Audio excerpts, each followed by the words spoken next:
Assalamualaikum warahmatullahi wabarakatuh. Bismillahirrahmanirrahim. Alhamdulillahirrabbilalamin. Asyhadu an la ilaha illallah wa asyhadu anna Muhammadar Rasulullah. Allahumma sholli ala Muhammad wa ala ali Muhammad, amma ba'du. Anak-anak semuanya, kelas 11 SMA yang dirahmati oleh Allah, hari ini kita melanjutkan proses pembelajaran secara online. Materi hari ini adalah sistem digesti, atau kita kenal dengan istilah sistem pencernaan makanan. Kita tahu bahwa sistem itu adalah kesatuan atau sekumpulan organ-organ tubuh yang bersatu padu menjalankan salah satu fungsi kehidupan tertentu. Seperti kita tahu bahwa salah satu ciri makhluk hidup adalah nutrisi. Nutrisi itu adalah memperoleh makanan. Maka sistem pencernaan makanan itu adalah sekumpulan organ-organ pencernaan makanan, misalkan aja mulut, kemudian kerongkongan, lambung, usus halus, usus besar, dan anus. Itu mereka bersatu padu menjalankan fungsi pencernaan. Kita coba yang pertama, makanan.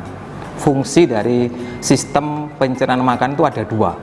Yang pertama, yaitu mengubah bahan-bahan makanan yang kita konsumsi sehari-hari, seperti daging, nasi, sayur, buah-buahan, itu diubah oleh sistem pencernaan makanan ini menjadi zat-zat gizi yang diperlukan oleh tubuh kita untuk hidup sehari-hari. Itu fungsi yang pertama. Jadi mengubah bahan-bahan makanan di sekitar kita ini menjadi zat-zat gizi yang bisa kita gunakan untuk kehidupan sehari-hari. Itu fungsi yang pertama. Yang kedua adalah membersihkan tubuh kita dari sisa-sisa kotoran yang ada, yang sudah tidak diperlukan oleh tubuh kita sendiri. Jadi kalau kita cek bahwa sistem pencernaan makanan ini bekerja melalui 3 cara ya. Ada pencernaan secara mekanik atau fisik ya, ada pencernaan secara kimiawi atau enzimatis, dan yang terakhir adalah pencernaan secara biologis. Kalau kita kaitkan dengan fungsinya tadi, yaitu mengubah bahan makanan menjadi zat-zat gizi, maka yang cocok dengan ini adalah mekanik dan kimiawi. Itu yang pertama. Jadi fungsi yang pertama tadi apa? Mengubah bahan-bahan makanan menjadi zat-zat gizi. Ini melalui proses pencernaan mekanik maupun pencernaan kimiawi. Sedangkan membersihkan tubuh dari zat-zat sisa yang sudah tidak diperlukan oleh tubuh kita ini melalui proses pencernaan secara biologis. Dikatakan biologis karena dibantu oleh makhluk-makhluk kecil yang ada pada sistem pencernaan tubuh kita, yaitu bakteri-bakteri yang ada di usus. Nah, sekarang kita coba masuk ke dalam makanan ya. Makanan itu nama lainnya adalah gizi. Gizi itu berasal dari istilah bahasa Arab giza, kemudian lewat dialek Mesir menjadi gizi. Ilmu gizi sama dengan ilmu tentang makanan. Para ahli yang ada di negara kita ini pernah merancang suatu program makanan ya untuk bangsa kita tercinta ini lewat satu program yang disebut dengan istilah 4 sehat 5 sempurna pada tahun 1950-an ya. Apa itu 4 sehat 5 sempurna? Artinya adalah makanan atau gizi yang memiliki 4 fungsi kesehatan. Jadi 4 sehat itu maksudnya makanan atau gizi yang memiliki 4 fungsi kesehatan. Yang pertama yaitu fungsi sumber energi. Fungsi ini dicukupi oleh zat pertama protein, kemudian karbohidrat, dan lemak. itu berperan sebagai sumber energi. Kemudian fungsi kesehatan yang kedua adalah pertumbuhan. Pertumbuhan ini dijalani oleh zat protein, mineral, dan air. Kemudian fungsi kesehatan yang ketiga adalah perlindungan, proteksi. Ini dilakukan oleh zat protein dan vitamin. Kita kenal misalkan vitamin C ya. Vitamin C ini sekarang sedang menjadi pembahasan yang cukup marak berkaitan dengan munculnya pandemi corona COVID-19. Vitamin C ini bisa meningkatkan kekebalan tubuh. Yang keempat adalah fungsi pengaturan, pengendalian. Fungsi ini dijalani oleh zat-zat pertama protein, kedua vitamin, ketiga mineral, dan yang keempat adalah air. Jadi 4 zat itu adalah makanan yang memiliki 4 fungsi kesehatan. Fungsi pertama sumber energi, yang kedua pertumbuhan, yang ketiga perlindungan, dan yang keempat adalah pengaturan. Nah, kemudian 4 sehat 5 sempurna. Ada lagi satu yang menyempurnakan, yaitu kalau kemudian kita selain mengkonsumsi zat-zat tadi ya, kita juga mengkonsumsi susu. Susu ini menyempurnakan apa yang sudah kita konsumsi sebelumnya. Kenapa kok harus susu? Kok bukan es degan, atau mungkin es cao, atau dalgona, dan sebagainya? Kenapa kok susu itu bisa menyempurnakan apa yang kita konsumsi sehari-hari? Jawabannya adalah karena susu itu mengandung semua zat gizi yang kita perlukan. Jadi dalam susu itu ada proteinnya, ada mineralnya, ada vitaminnya, ada lemaknya, ada karbohidratnya, ada airnya, lengkap semuanya. Makanya kita bisa memahami kenapa bayi yang sedang dalam masa pertumbuhan itu kok cuman minum susu tok cukup ya. Karena susu itu mengandung semua zat gizi yang diperlukan oleh manusia. Nah, sekarang hubungannya 4 sehat 5 sempurna itu bagaimana? Misalkan ya, kita dalam sehari-hari butuh protein. Mungkin protein itu kita cukupi dari makan daging ya. Cuman tidak tiap hari kita makan daging ya, sehingga prosentasenya mungkin tidak 100%, karena tidak tiap hari kita makan daging. Tapi kalau di samping itu kita juga mengkonsumsi susu, di mana susu itu juga mengandung zat protein, maka kekurangan protein daging tadi bisa kita sempurnakan dengan adanya protein susu. Makanya susu itu bersifat menyempurnakan. Jadi kalau sehari-hari kita juga mengkonsumsi susu, berarti zat gizi kita menjadi lebih sempurna. Itu istilah 4 sehat 5 sempurna. Ini program lama ya. Sekarang pemerintah sedang gencar-gencarnya mencanangkan gizi seimbang sebagai kelanjutan atau penyempurnaan dari program 4 sehat 5 sempurna. Kenapa kok muncul program baru yang disebut dengan istilah gizi seimbang? Para ahli makanan itu mendapatkan fakta bahwa 4 sehat 5 sempurna itu juga memunculkan dampak-dampak ya.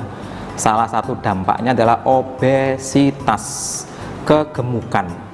Jadi tanpa adanya kendali, kontrol, takaran, volume, mereka mengkonsumsi 4 sehat 5 sempurna tanpa ukuran ya. Makanya muncul kemudian gangguan-gangguan obesitas. Maka kemudian muncul program baru yaitu gizi seimbang. Nah, sekarang kita coba ambil satu contoh ya, yaitu gizi atau makanan sebagai sumber energi. Tadi kita sudah sebutkan bahwa sumber energi itu kita peroleh dari zat pertama protein, kedua karbohidrat, ketiga lemak. Para ahli mendapatkan data bahwa sumber energi itu bisa dibagi menjadi 2 kelompok. Yang pertama adalah sumber energi utama. Jadi tubuh kita ini kan butuh energi. Maka para ahli juga memperoleh data ada yang disebut dengan sumber energi utama. Ini dimiliki oleh zat gizi karbohidrat. Kenapa karbohidrat kok mendapat peran sebagai sumber energi utama? Ternyata dalam proses oksidasi pembakaran zat makanan, karbohidrat ini paling cepat teroksidasi menjadi energi. Makanya kemudian kita banyak berharap pada karbohidrat ini ya, untuk memenuhi kebutuhan energi kita sehari-hari. Itu karbohidrat sebagai sumber energi utama. Jadi kebutuhan kita energi sehari-hari ini bisa dicukupi utamanya dari karbohidrat. Karbohidrat itu meliputi mulai dari zat gula, glukosa, sampai zat tepung amilum. Itu keluarga karbohidrat. Kemudian yang kedua adalah sumber energi tertinggi. Maksudnya adalah sumber energi yang memiliki nilai kalori tertinggi. Energi itu memiliki satuan. Sebagaimana kita tahu bahwa panjang itu satuannya adalah meter.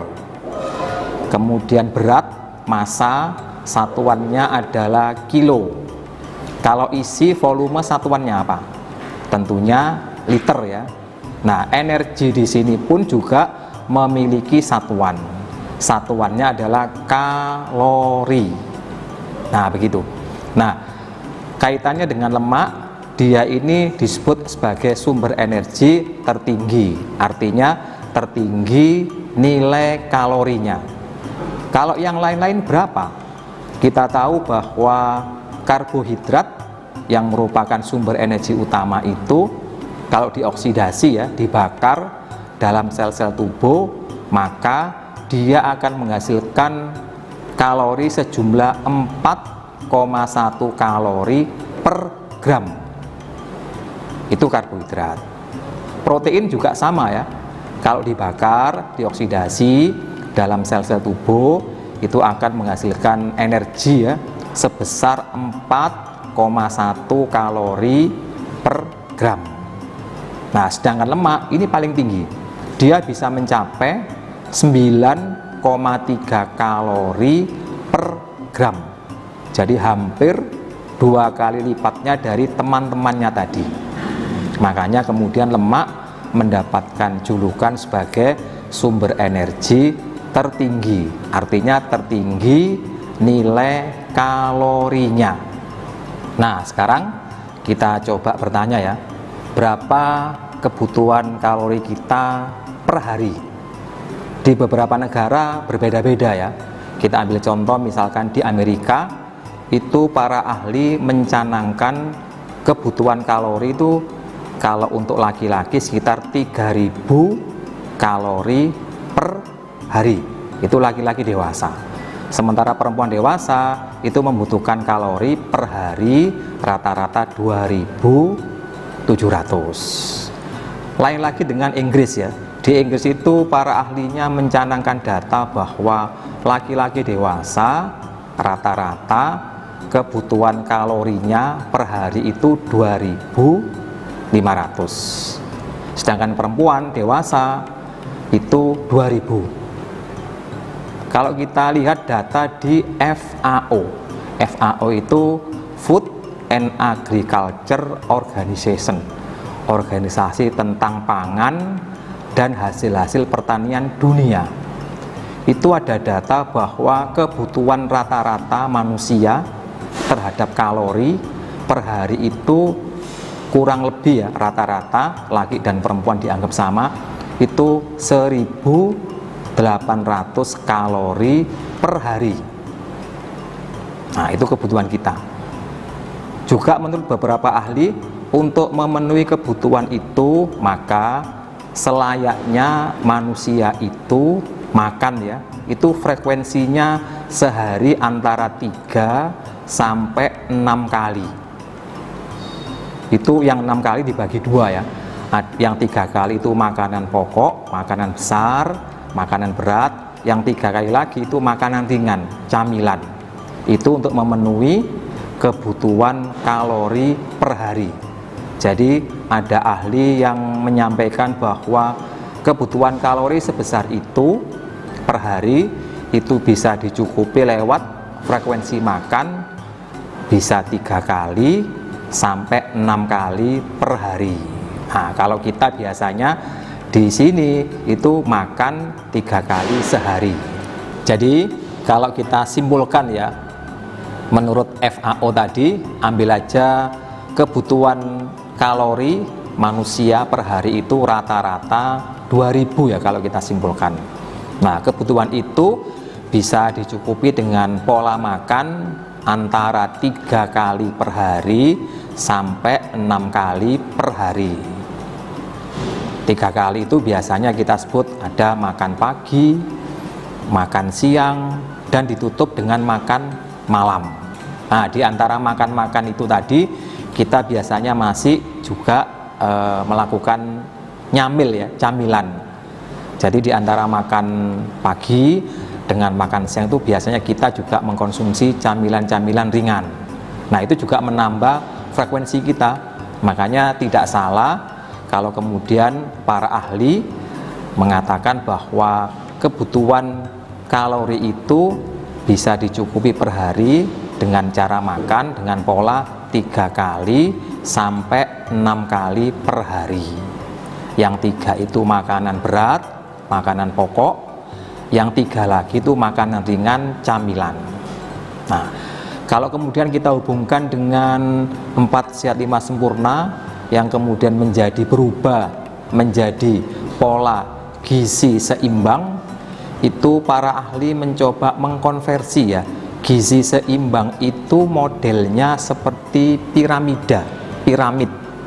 Nah, piramida gizi makanan seimbang ini itu mempunyai 4 tahapan, 4 lantai ya, 4 level.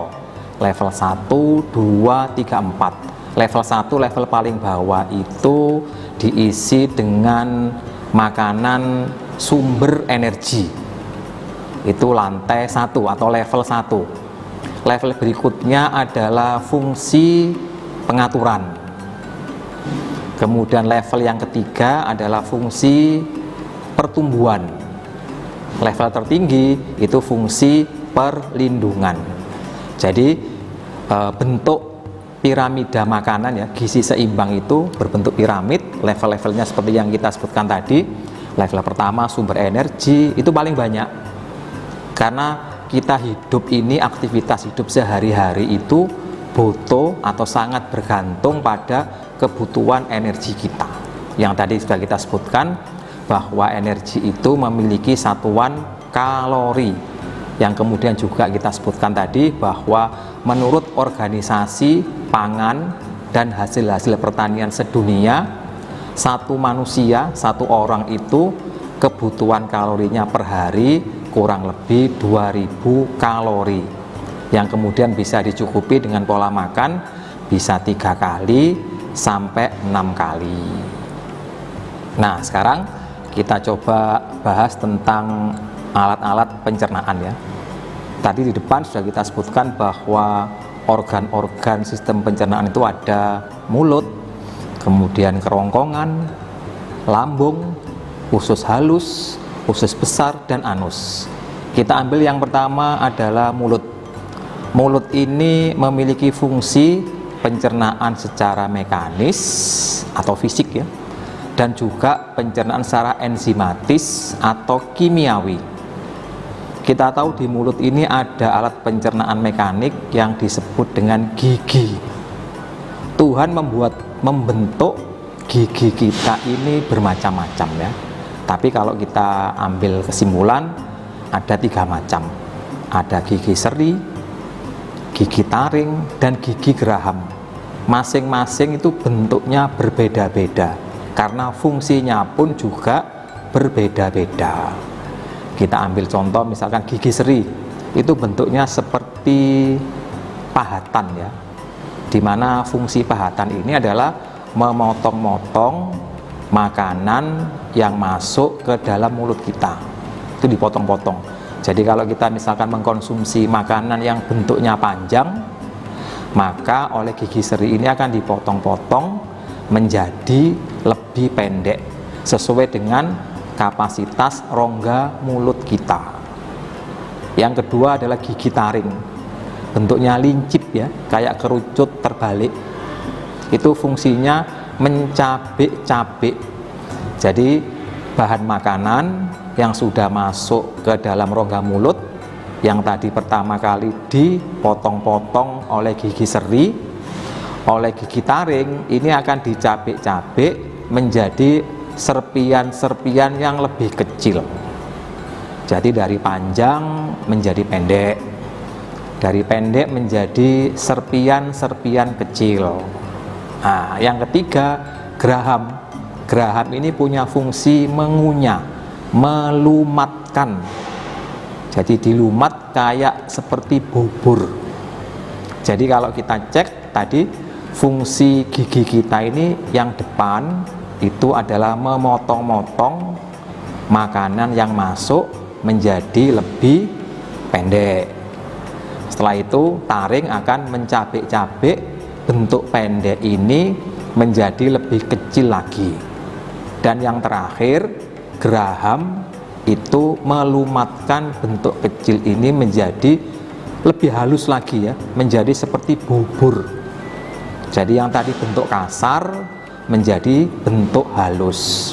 Dan kalau kita lihat ciptaan Tuhan tentang gigi ini berkaitan dengan fungsinya, itu sepertinya masuk akal ya, dimana gigi seri itu ditaruh paling depan, garda depan, karena fungsinya memotong yang panjang menjadi lebih pendek.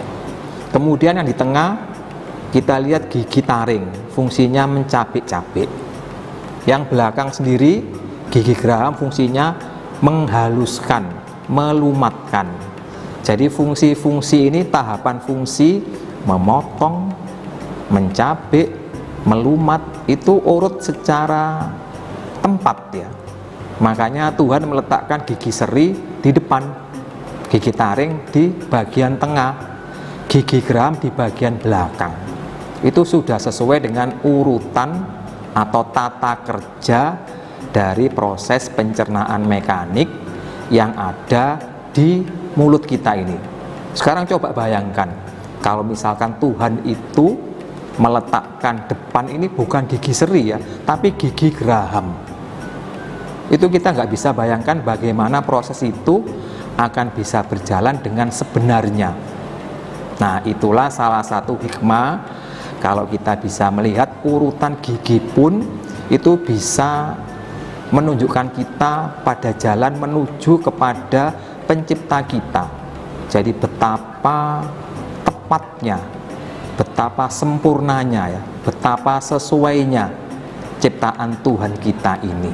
Itu dari segi gigi yang menjalankan fungsi pencernaan mekanik.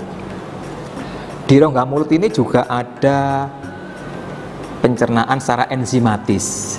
Kita tahu air ludah itu mengandung enzim ya. Enzimnya akan mengubah zat karbohidrat amilum tepung menjadi zat gula. Jadi menurut para ahli, dari 5 zat makanan yang kita sebutkan di atas tadi ya, ada karbohidrat, ada protein, ada lemak, ada vitamin, ada mineral, ada air. Itu begitu masuk ke mulut di garda depan ini, maka yang dicerna secara mekanik semuanya ya jelas, tapi yang dicerna secara enzimatis itu hanya karbohidrat saja, yaitu sumber energi utama. Jadi kita bisa melihat bahwa ternyata Tuhan itu juga cukup bijaksana ya. Jadi makan itu fungsinya untuk memperoleh energi. Sumber energi utama adalah karbohidrat. Makanya kemudian Tuhan berkehendak karbohidrat itu dicerna secara enzimatis pertama kali di rongga mulut kita, sehingga jadi sumber energi utama. Jadi setelah makanan tadi dilumatkan di dalam mulut dengan alat pelumat gigi, maka makanan tadi akan ditelan masuk ke dalam saluran yang disebut dengan kerongkongan. Dari mulut menuju ke lambung melalui kerongkongan, ini zat-zat makanan itu berjalan di dalam kerongkongan melalui gerak peristaltis, yaitu gerak menekan dan merenggangkan. Jadi gerak peristaltis itu gerak menekan, merenggangkan. Dengan mekanisme seperti itu, maka zat makanan ini akan berjalan pelan-pelan melewati saluran kerongkongan menuju ke lambung. Para ahli mendapatkan data bahwa gerak peristaltis ini yang menyebabkan bahwa proses pencernaan itu tidak dipengaruhi oleh gravitasi bumi. Artinya dimanapun orang itu berada, misalkan dia berada astronot ya, berada di pesawat angkasa luar, di mana atas bawahnya tidak jelas.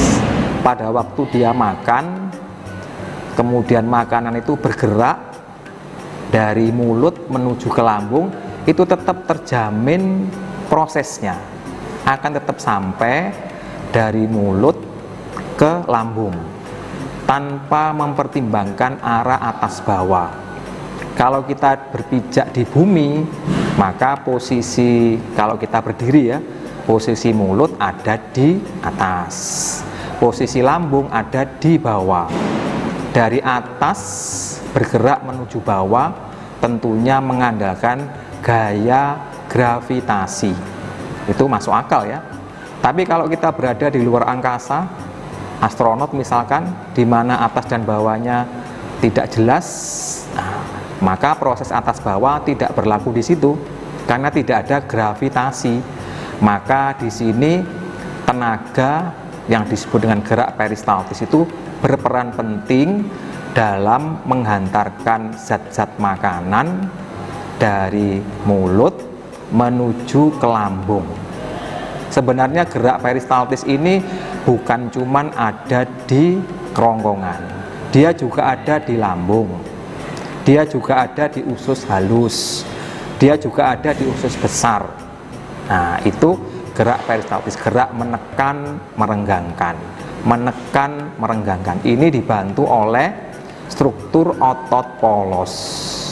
Nah, itulah proses perjalanan zat-zat makanan dari mulut lewat kerongkongan menuju ke lambung. Nah, di lambung ini juga kemudian terjadi proses atau mekanisme pencernaan berikutnya, yaitu pencernaan secara mekanik maupun secara kimiawi. Kita tahu lambung ini saluran yang menebal, membentuk semacam kantong.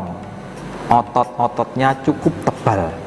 Otot-otot ini berkontraksi akan melumatkan lagi ya. Jadi pelumatan itu terjadi di mulut, juga terjadi di lambung. Kalau di mulut kita kenal alat pelumat itu, alat penghancur itu adalah gigi. Di lambung tidak ada gigi, tapi Tuhan menciptakan otot lambung itu melumat-lumat ya. Jadi menggiling, sehingga makanan itu menjadi lebih halus lagi. Setelah digiling menjadi halus, kemudian dicerna secara kimiawi oleh enzim-enzim. Kemudian dari lambung masuk ke usus halus. Zat-zat makanan yang sudah mulai berubah menjadi sari-sari makanan, kemudian diserap sari-sarinya oleh usus halus. Sedangkan sisa pencernaan itu akan masuk ke usus besar. Dari usus besar, sisa-sisa pencernaan ini yang sudah tidak kita perlukan lagi akan dikeluarkan lewat lubang anus. Itulah proses sekilas, proses pencernaan makanan mulai dari mulut, kemudian masuk ke kerongkongan, menuju ke lambung, bergerak terus masuk ke usus halus, sampai ke usus besar, kemudian sisanya keluar lewat anus. Proses pencernaan ini bisa kita bagi menjadi mekanisme pencernaan secara mekanik, kemudian secara kimiawi, enzim-enzim, dan yang terakhir adalah secara biologis. Ini terjadi di usus besar kita, di mana proses pencernaan secara biologis ini dibantu oleh bakteri-bakteri pembusuk, sehingga sisa-sisa pencernaan yang sudah tidak kita perlukan itu akan dibusukkan oleh bakteri pembusuk menjadi zat-zat yang sudah tidak berguna, busuk, maka kemudian tubuh merespon ini perlu untuk dikeluarkan. Makanya ciri kehidupan itu selain tadi kita sebutkan adalah ciri nutrisi, yaitu memperoleh makanan, maka ciri ini akan didampingi ya oleh ciri berikutnya, yaitu ekskresi, pengeluaran. Tidak mungkin ciri nutrisi ini berdiri sendiri tanpa adanya ciri ekskresi. Tidak mungkin makhluk itu hanya makan tok, masuk saja tanpa mengeluarkan sisanya. Makanya kemudian Tuhan mendampingkan ya, memperpasangkan sistem nutrisi, sistem pencernaan makanan ini dengan sistem ekskresi. Jadi makanya tadi di awal kita sebutkan bahwa fungsi dari sistem pencernaan makanan atau kita sebut dengan istilah sistem digesti ini adalah satu, mengubah bahan makanan menjadi zat-zat gizi yang diperlukan oleh tubuh. Yang kedua adalah membersihkan tubuh dari zat-zat sampah, dari zat-zat sisa pencernaan tadi. Nah, itulah mekanisme atau proses pencernaan makanan yang terjadi di tubuh kita. Nah, sekarang kita mencoba menghubungkan pencernaan makanan ini dengan aktivitas umat Islam dunia yang menjelang puasa ini ya.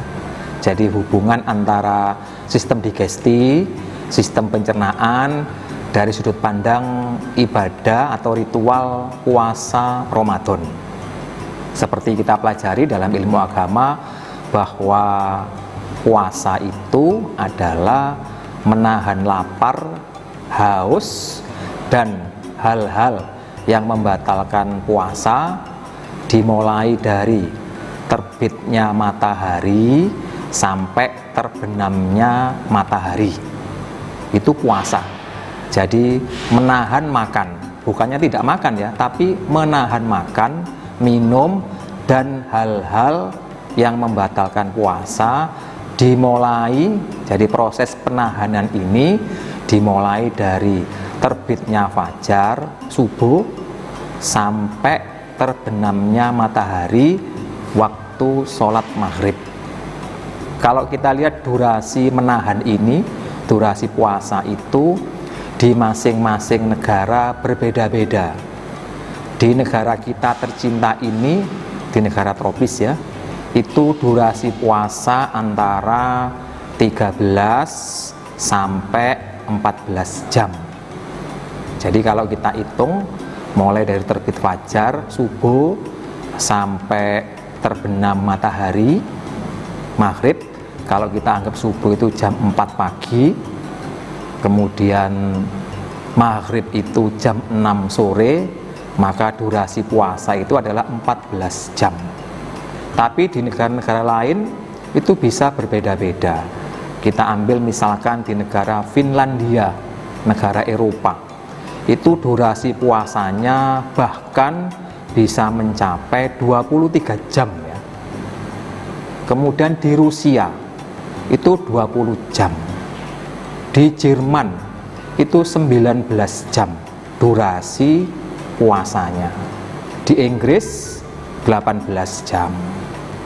Di Amerika 16 jam. Di negara kita tadi berapa? 14 jam. Apa ada yang lebih kecil dari itu? Ternyata ada. Di Argentina itu, Amerika Selatan ya, itu durasi puasanya 12 jam. Kemudian di Australia, tetangga dekat kita ini, durasi puasanya 11 jam. Nah, jadi berbeda-beda, bergantung pada letak geografis masing-masing negara itu. Di negara kita tadi sudah kita sebutkan bahwa durasi puasa itu 14 jam, mulai dari subuh sampai maghrib. Nah, di ritual ibadah puasa ini kita kenal adanya makan sahur ya, yaitu makan pagi, persiapan mau puasa, makan menjelang subuh. Guru besar kita Nabi Muhammad SAW itu mengajari kita ya lewat hadisnya yang diriwayatkan oleh Bukhari Muslim, yaitu tasahhuru fa inna fis suhuri barokah. Wahai umat Islam, makan sahurlah. Jadi kita dianjurkan untuk makan sahur. Fa inna fis suhuri barokah. Karena sesungguhnya di dalam makan sahur itu ada berkah, ada barokah. Nah, ini kalau kita hubungkan ya dengan sistem pencernaan kita. Tadi sudah disebutkan di awal bahwa durasi puasa di negara kita ini adalah 14 jam, mulai dari subuh jam 4 pagi sampai maghrib jam 6 sore. Nah, selama puasa itu kan kita tidak boleh makan, tidak boleh minum ya. Padahal selama puasa itu kita tetap menjalani aktivitas hidup sehari-hari. Yang berprofesi sebagai guru tetap ngajar seperti biasa, tetap ke sekolah. Yang berprofesi sebagai pejabat juga tetap ngantor di departemennya. Jadi semua aktivitas tetap berjalan seperti biasa. Dan aktivitas itu tentunya butuh energi, butuh kalori. Sumber energi, sumber kalori adalah zat-zat makanan yang kita konsumsi. Nah, kalau kita sahur berarti kita menyediakan ya, sumber energi untuk aktivitas kita sehari-hari. Menurut para ahli, kalau kita makan sahur pada waktu menjelang subuh, berarti kita itu sudah menyimpan energi untuk aktivitas hidup kita sehari-hari. Cuman itu ada batasnya. Nah, batasnya adalah kurang lebih antara 8 sampai 10 jam. Jadi makanan sahur yang kita konsumsi menjelang subuh itu bisa menopang energi kita untuk aktivitas sehari-hari, itu kurang lebih antara 8 sampai 10 jam. Ambil aja contoh 10 jam ya. Jadi kalau kita mulai makan itu jam 4 pagi, maka sumber energi ini akan bisa kita gunakan sampai 10 jam kemudian.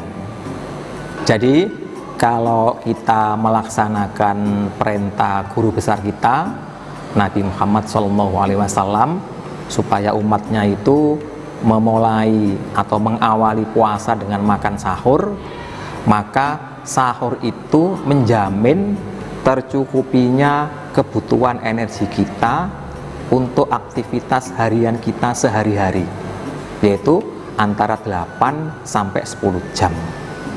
Jadi kalau kita anggap aja mulai sahurnya jam 4 pagi, berarti kita bisa bertahan memiliki energi itu sampai 10 jam ke depan.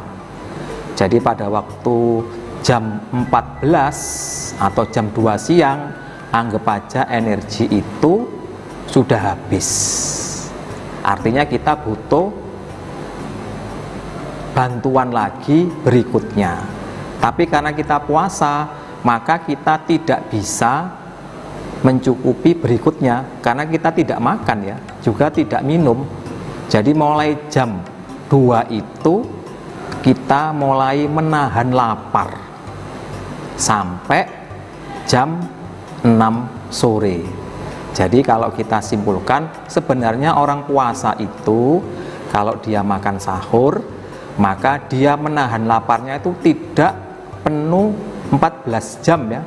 Jam 4 pagi sampai jam 18 sore. Tapi kalau dia makan sahur, dia punya cadangan energi sehingga dia hanya menahan lapar tuh paling mulai jam 2 siang sampai jam 6 sore. Jadi kalau kita hitung itu hanya 4 jam aja ya. Jadi orang puasa itu sebenarnya kalau mengikuti ajaran Nabi itu menahan lapar dan haus itu hanya 4 jam saja, mulai jam 2 siang sampai jam 6 sore. Apa kuat? Tentunya kuat ya. Jadi tidak ada orang yang tidak kuat puasa kalau hanya menahan lapar selama 4 jam dan tidak mengganggu kesehatan kita juga. Makanya kita tidak pernah mendengar kabar bahwa selama bulan Ramadan, selama bulan puasa, umat Islam ini meninggal gara-gara kelaparan. Tidak pernah ada. Kenapa? Karena menahan lapar itu hanya kurang lebih 4 sampai 5 jam saja. Tentunya sebagai orang dewasa itu kuat ya untuk menahan lapar selama itu. Nah, ini salah satu tadi yang disebutkan oleh Nabi, fa inna fis suhuri barokah. Jadi dalam sahur itu ada berkah, ada nilai yang bisa kita ambil manfaatnya, yaitu ketahanan fisik kita tetap dijaga. Jadi itu hikmah puasa, hikmah sahur dikaitkan dengan sistem pencernaan makanan kita. Jadi kalau kita makan sahur itu berarti kebutuhan kita untuk energi ya, untuk kalori tetap tercukupi. Cuman memang tidak seperti biasanya kalau kita dalam keadaan tidak puasa. Itu yang pertama. Jadi kita sahur menjelang subuh ya, menjelang terbit matahari. Jadi kita menahan lapar itu kurang lebih berapa? Antara 4 sampai 5 atau 6 jam. Insya Allah cukup kuat ya. Kemudian pada waktu kita berbuka, pada waktu maghrib ya, kita berbuka, Nabi menganjurkan umatnya yang berpuasa seharian tadi itu berbuka dengan yang manis-manis. Dalam sistem pencernaan makanan atau ilmu gizi, ilmu makanan manis itu berarti adalah glukosa, zat gula.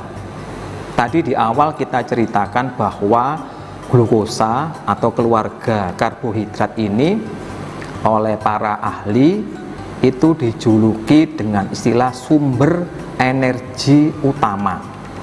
Kenapa demikian? Karena zat itu yang paling cepat teroksidasi, terbakar menjadi energi. Makanya masuk akal kalau Nabi kita tercinta itu menganjurkan umatnya kalau berbuka mulailah dengan yang manis-manis yang mengandung glukosa, karena glukosa itu akan segera diubah menjadi energi, sehingga begitu kita mengkonsumsi yang manis-manis ini jadi energi, maka kekuatan tubuh kita menjadi pulih kembali setelah lemes seharian menahan lapar. Itu sesuatu yang masuk akal. Itu adalah hikmah kalau kita berbuka. Kenapa kok yang manis-manis itu dihubungkan dengan glukosa yang berfungsi sebagai sumber energi utama tubuh kita. Itu antara puasa mulai dari sahur kemudian berbuka. Kemudian kalau kita lihat di Al-Quran ya, di Al-Quran itu juga disebutkan ada beberapa orang yang boleh tidak berpuasa. Nah, Dalam Al-Quran disebutkan di surat Al-Baqarah, surat kedua, ayat 184 itu ada beberapa orang yang boleh tidak berpuasa karena alasan yang bisa diterima, yaitu wa mangkana minkum maridon au ala safarin. Jadi maridon itu orang yang sedang sakit. Dengan sakitnya itu dia tidak memungkinkan untuk menjalankan ibadah puasa. Atau yang kedua au ala safarin, orang yang sedang bepergian. Di sini menggunakan istilah ala safarin. Ala itu berarti bepergiannya betul-betul berat ya. Saking beratnya sampai-sampai tidak memungkinkan untuk menjalani puasa tadi.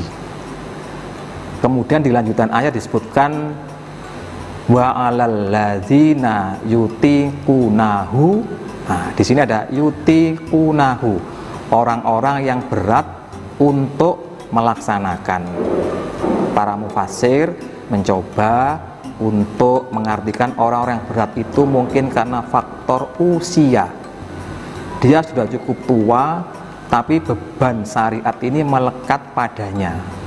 Cuman karena dia nggak mampu, maka dia boleh untuk tidak berpuasa. Yang pertama orang-orang yang usianya sudah cukup lanjut. Bisa juga mungkin orang-orang pekerjaannya memang sangat berat, sehingga tidak memungkinkan untuk berpuasa. Satu lagi adalah ibu yang sedang hamil. Nah, ibu yang sedang hamil ini kalau kita kaitkan dengan kebutuhan gizi, kebutuhan kalori, itu bisa kita hubungkan dengan sistem pencernaan tadi. Seperti kita tahu tadi disebutkan di awal bahwa kebutuhan kalori orang dewasa itu menurut FAO adalah kurang lebih 2000 kalori per hari. Untuk ibu yang sedang hamil, karena ada bayi yang sedang dikandungnya, maka kebutuhan kalorinya menjadi lebih tinggi lagi. Para ahli mencatat bahwa ibu yang hamil itu tambahan kalori yang diperlukan selama dia hamil itu antara 400 kalori sampai 500 kalori. Itu untuk ibu yang hamil. Nah, jadi otomatis dia harus mengkonsumsi makanan yang lebih banyak karena untuk mencukupi kebutuhan dia dan kebutuhan bayi yang sedang dikandungnya. Kemudian kalau kita lihat ibu yang hamil itu, yang jelas dia butuh nilai kalori lebih tinggi ya daripada kalau dia tidak sedang hamil. Tambahannya tadi berapa? 400 sampai 500 kalori per hari. Nah, kalau kita lihat lambungnya ibu yang sedang hamil ini itu kan berada di atasnya rahim, uterus ya, kandungan. Pada waktu uterus itu ada isinya bayi, dia membentang ya.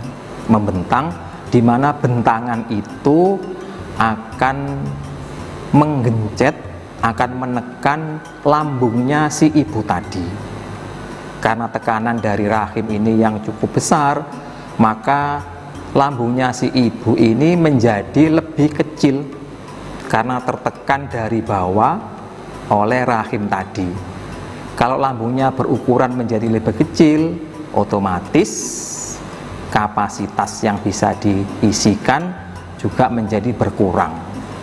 Kalau dia biasa mengisi 1 liter misalkan ya, sekarang bentuknya menjadi lebih kecil, jadi mungkin hanya bisa diisi kurang dari 1 liter.